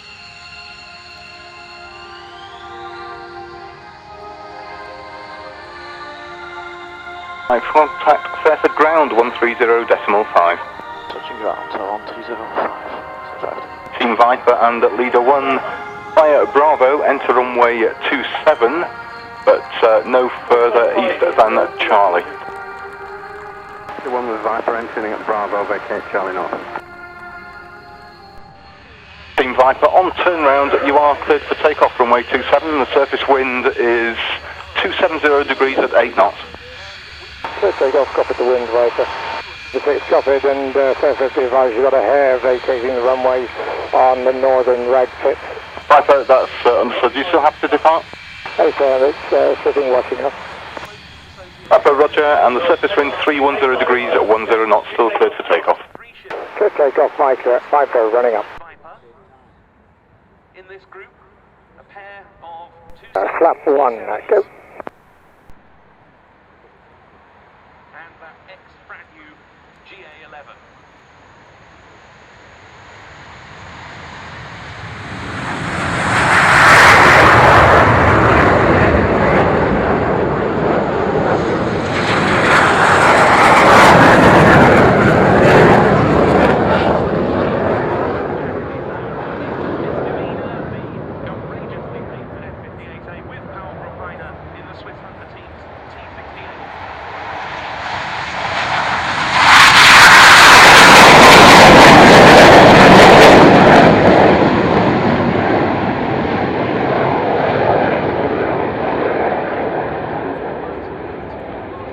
Swing left.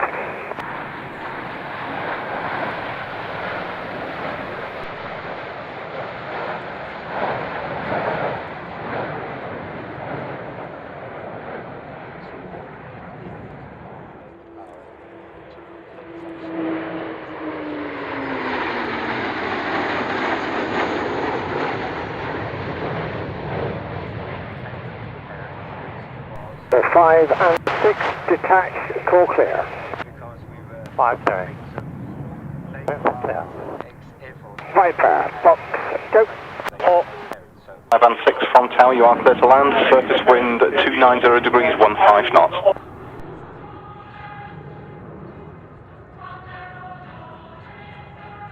The leader vehicle in green for 2 times Hunter. Ground leader 8, just making my way across to Alpha North, so if you want me to pick them up, I'll be the only one down there. Leader 8, roger, stand by. Aircraft, call sign Fox 1 or Viper 1. T7 of course being... Solo Turk, Fairford Tower, good afternoon. There's no delay to your display. Report ready to display. Solo Turk ready for display. Turk, sorry, confirm ready for display? Confirm ready. Solo Turk, roger. Line up runway 27. Solo Turk lining up.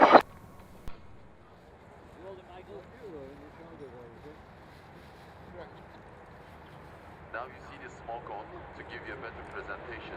The gears up.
tunnel in front of you at low speed and altitude with gears down. The specialty of it, since F-16 changes to a different flight control mode when the gear is down, less responsive than normal, it is also a difficult maneuver to present. After Major Murat Kadesh, our following pilot will be Captain Fatih Batmaz for the next year, and after that it will be me, most probably for the 2013. It's Captain Yalın Afan.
Just shows the dedication and work that is put in by all of the instructors and cadets alike.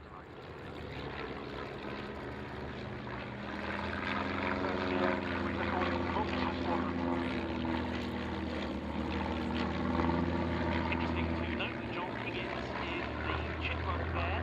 He's the nephew of the Jersey International Air Display organizer Mike Higgins. John became the youngest display authorization holder in the United Kingdom when he gained his DA a couple of years or so ago now.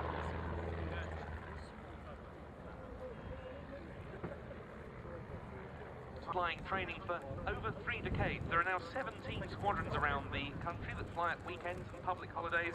And they offer flying training to cadets from 13 years of age and upwards.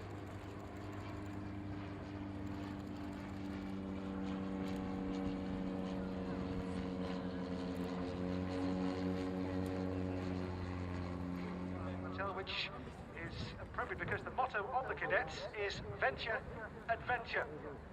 There are 10 VGSs around the country operating the Viking, paralleling the vigilant operations. There are squadrons from Kinloth to Bredannock and from Warton to Kirkwood, and all offering cadets an outstanding introduction to a life in aviation.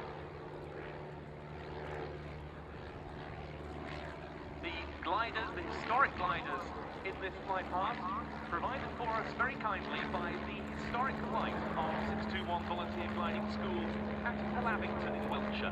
Beautifully preserved machines they are too, aged from 13 up to 20 years old. They offer an average of 20,000 scholarships for those aged 16 and above who go solo each year. In total, the air cadets have sent over 125,000 civilian gliding induction courses, 1.5 million air experience flights. The milestone of the millionth gliding hour taking place just on Friday. 13, enter runway 27 and backtrack for your 09 departure. Thank you very much for having me here, and I can actually display the last display for the Italian Test Center, which is a Tornado IDS version. With a distance of, I'm sure, 8,700 pounds of thrust drive. And the full range right now will be 50,000 pounds.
bus for the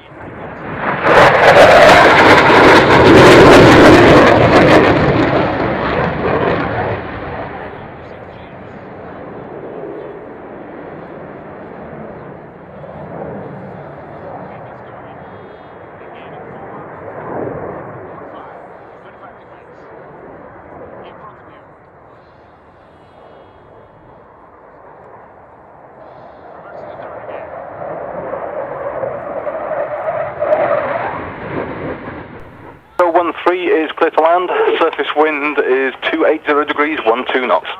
Right up. And clear to land.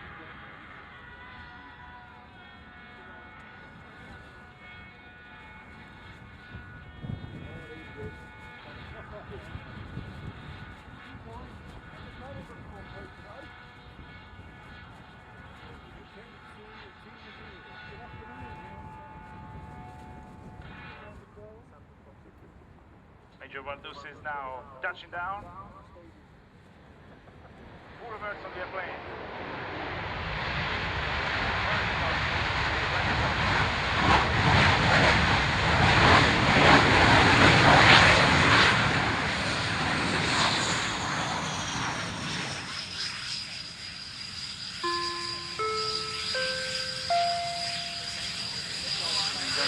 Just for your information, three members of the Red Arrows are now down to Moscow. Thank you. Sparrow 13, backtrack runway 27, vacate right at Foxtrot.